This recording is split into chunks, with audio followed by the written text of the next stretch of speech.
Welcome to this lesson on time management and prioritization.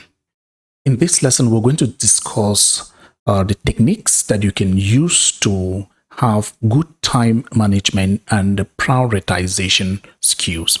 The very first technique that we're going to talk about is what I call the prioritization matrix.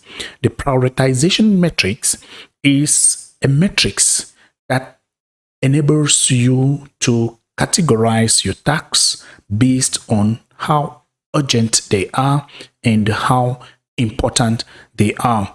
And you like to know that this technique involves putting whatever you have to do into a set of four separate quadrants, or you divide them into four. Okay, it means you divide whatever you have to do into four categories. The first category reflects the things that are important and are urgent. The second category represents the things that are important but not urgent. The third category represents the things that are not important but urgent. And the fourth category represent the things that are not important and not urgent. So what you do all the time is that you make sure that you follow that order. It means you should not work on things that are found in your second category when there is anything in your first category. All right? Or we call them your first quadrant. So if there is anything in the first quadrant, which is a quadrant or the category of important and urgent, you do it first. You need to be able to identify your task or the things you have to do based on whether they are important and urgent, important and not urgent, not important but urgent, not important and not urgent. So anything that is not important and not urgent, those are things you should be doing, especially when you are not at work, especially things like browsing your phone unnecessarily. Then the second technique that we're going to discuss is what we call time blocking. Time blocking involves your ability to divide your day, your work day. Remember, when we talk about your day, we're talking about the day you have at work. Dividing your work day into time slots allocated to specific tasks. Remember, we have talked about using the prioritization matrix. You need time probably to go flex around, which are activities that are not important and not urgent. So you need to allocate some specific time slots to this type of activities. So it helps you minimize distraction at work, and it also helps you to ensure that you're making progress on the work that is most important to you at your workplace. So as an administrative assistant, you need to block time, that is, set dedicated time blocks to specific tasks. Let me take, for example, checking your phone for messages and responding may not be important and not urgent, but it is necessary. It is necessary that from time to time you check your phone for messages, you respond to some of these messages. So how are you going, therefore, to mix this with the knowledge that it is not important and not urgent? You realize that you need to block some time for that. You know that at this time, whatever the case, it is time for you to check your phones. You also know that you need to flex around, to take a walk. So what are you going to do? You need to set out time blocks for this. You need to go out for sports. So you're not going to work all the time. You're going to block certain time periods for other activities. That is why if it is time, for example, for you to check your phone, no matter what comes up at that time, give priority to your phone. So you need to block periods of your time for specific activities during the day. Then the third technique, which we are going to look at, is what we call the 80-20 rule. The 80-20 rule, the Pareto Principle.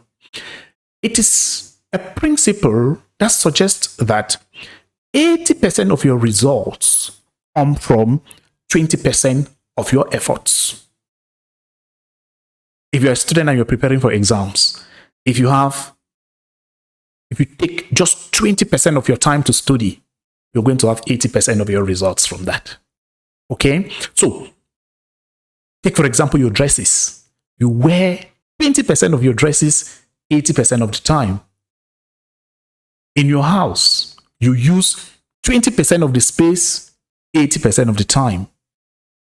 You realize that 20% of your phone's abilities is used 80% of the time. That is the same thing at work. You have 80% of your results from 20% of your efforts. It means it is not everything on your decks that needs to be completed.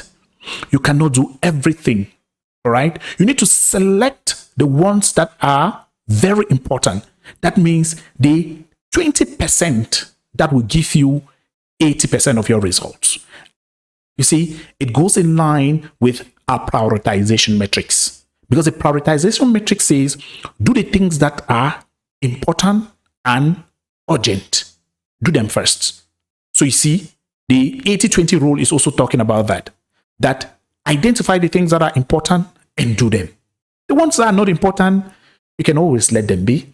That is why you realize that most often you write letters to some people, they'll never respond.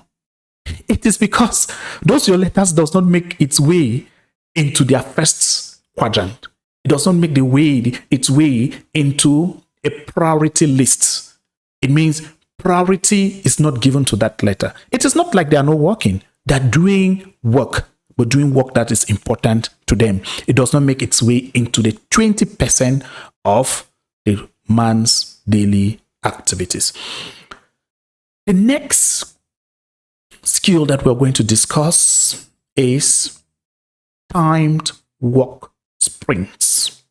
Now, this technique suggests that anything you want to do, anything you have to do, can be broken down into smaller pieces.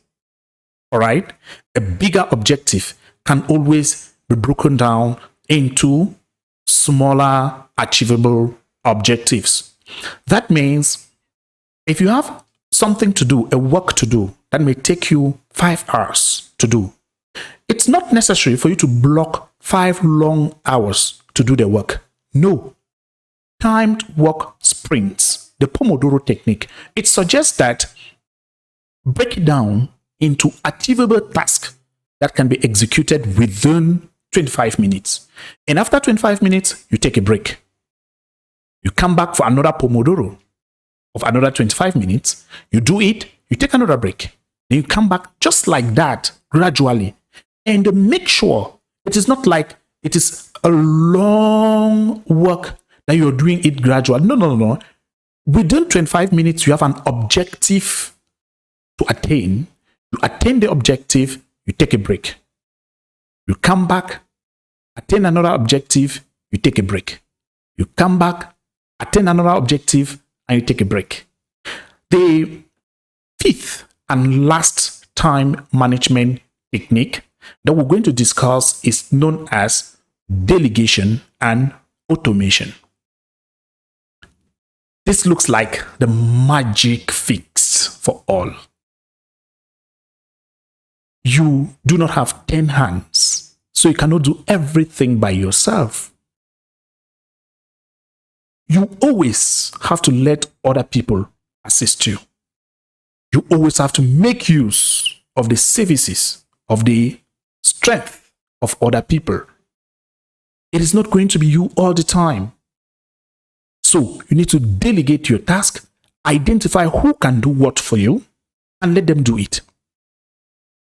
Identify who can do what for you and let them do it. And ensure you always take the credits for doing it. So despite the fact that someone else does something for you, you are the one that takes credits for it. That is why you need to identify who can help you in doing what.